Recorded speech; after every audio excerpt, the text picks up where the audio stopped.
सुप्रभात बच्चों, मैं एसपी सिंह, प्रतिज्ञा coaching institute, Dwarikapuri colony, Ballia. YouTube के इस वीडियो चैनल में आप सभी का बहुत बहुत स्वागत है। आज हम लोग हिंदी साहित्य का इतिहास के विषय में जानकारियां प्राप्त करेंगे। सबसे पहले हम बात करें हिंदी साहित्य के इतिहास का जो कालक्रम निर्धारित किया गया, इस कालक्रम के विषय में विद्वानों में मतभेद पाया गया है। हम लोग बात करेंगे आचार्य रामचंद्र शुक्ल ने इस हिंदी साहित्य के इतिहास का जो कालक्रम निर्धारित किया उसे कितने भागों में विभाजित किया। तो हम जान लेते हैं कि आचार्य रामचंद्र शुक्ल ने हिंदी साहित्य के इतिहास को 4 भागों में विभाजित करने का कार्य किया है। ये चारों भाग कौन कौन से हैं बच्चों? तो ये आपका पहला नंबर आता है आदिकाल, दूसरा भक्ति काल, तीसरा रीतिकाल और चौथा आधुनिक काल।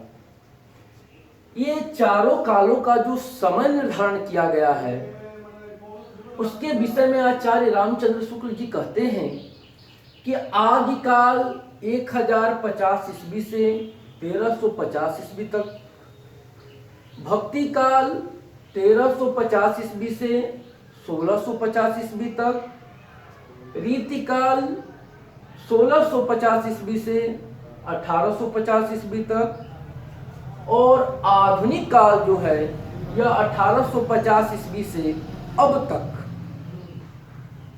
आज हम लोग आदिकाल के विषय में जानकारी लेंगे। आदिकाल, इसके अन्य कौन कौन से नाम हैं, इसमें किस तरह के साहित्यों का उद्भव हुआ।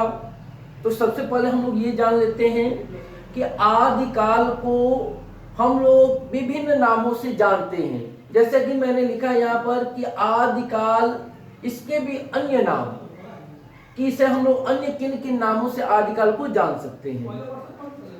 आदिकाल को हम लोग चारण काल भी कह सकते हैं और यह चारण काल नाम दिया गया जॉर्ज ग्रियर्सन द्वारा।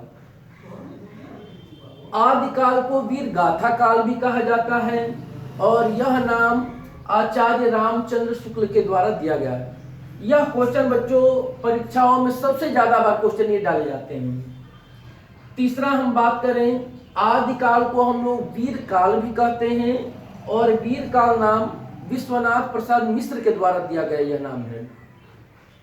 आदिकाल को ही सिद्ध सामंत काल भी नाम दिया गया और यह नाम राहुल सांकृत्यायन जी ने दिया था।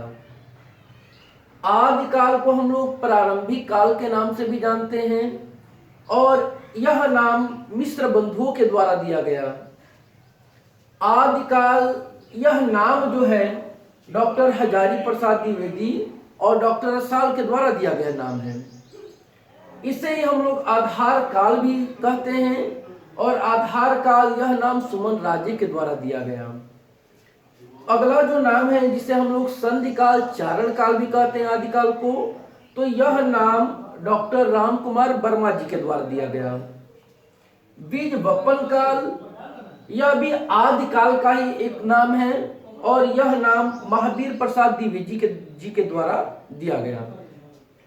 बच्चों, अब हम लोग ये जानते हैं कि आदिकाल में किस तरह के साहित्यों का उद्भव हुआ। तो मैंने यहाँ पर इंडिकेट किया इसे कि आदिकाल में 3 तरह के साहित्य का उद्भव हुआ है, जिसे हम लोग सिद्ध साहित्य, नाथ साहित्य और ये जो तीसरा नंबर जिसे हम लोग रासु साहित्य के नाम से जानते हैं।